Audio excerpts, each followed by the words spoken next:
दिल्लीमध्ये विद्यार्थ्यांचं सुरू असलेलं आंदोलन आणि त्याला पाठिंबा जो मुंबईतून विद्यार्थी देत आहेत, या सर्व विषयावर बोलण्यासाठी आपल्यासोबत काँग्रेसचे प्रदेशाध्यक्ष हर्षवर्धन सकपाळ सर आहेत. सर, काल व्हिडिओ सगळ्या संदर्भात तुम्ही पोलिसांकडे गेले होते. आजही एक व्हिडिओ समोर येतो ज्याच्यामध्ये एका महिलेसोबत अश्लील कृत्य करताना एक पोलीस अधिकारी दिसतोय. कसे, कारण पोलिसांचे दोन व्हिडिओ अशा प्रकारे समोर येत आहेत.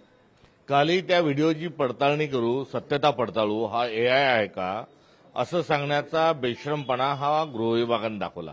आणि आज बेशरमपणावर त्यांनी कळस हा विकृततेचा चढवलेला. महाराष्ट्राचा गृह विभाग पांडू हवालदार चालवत असताना अशाच घटना होणार आहे, दुर्दैवाने या ठिकाणी सांगावं लागेल.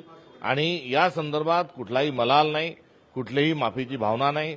प्रशासन म्हणून कुठलाही कारवाई करण्याकरता मुख्यमंत्री, गृहमंत्री हे तयार नाही. त्यामुळे करंटा मुख्यमंत्री या निमित्तानं महाराष्ट्राला लाभलेला आहे की जो लेखीबाळींच्या अंगावर हात गेल्यानंतर ज्याला चीड येत नाही, अशा एकंदरीत मुख्यमंत्री लाभणे हे महाराष्ट्राचं दुर्दैव आहे. आम्ही त्यांना या प्रकरणाच्या अनुषंगानं आता तरी जागे व्हा. काल अण्णा हजारे कुंभकर्ण झोपेतून जागे झाले आणि तुम्ही जे आहे ते सातत्याने एक देवेंद्र नावाचा, देवाभाऊ नावाचा अवंता, मात्र त्यांच्या करणी आणि कथनीमध्ये फरक आहे. स्वतःचं ब्रँडिंग देवाभाऊ करत असताना दुर्योधन असल्याच्या अनुषंगानं आज त्यांचं चित्र समोर आलंय. त्यांच्या प्रशासकीय कामात जे चाललंय त्यामुळे वस्त्रहरणाची प्रकरणं महाराष्ट्रात जर होत असतील तर तुम्ही देवाभाऊ मेवाभाऊ नाही तर तुम्ही दुर्योधन आहात, असं दुर्दैवानं आज या ठिकाणी आम्हाला म्हणावं लागेल. उमेश करंजकर, लोकशाही मराठी, मुंबई.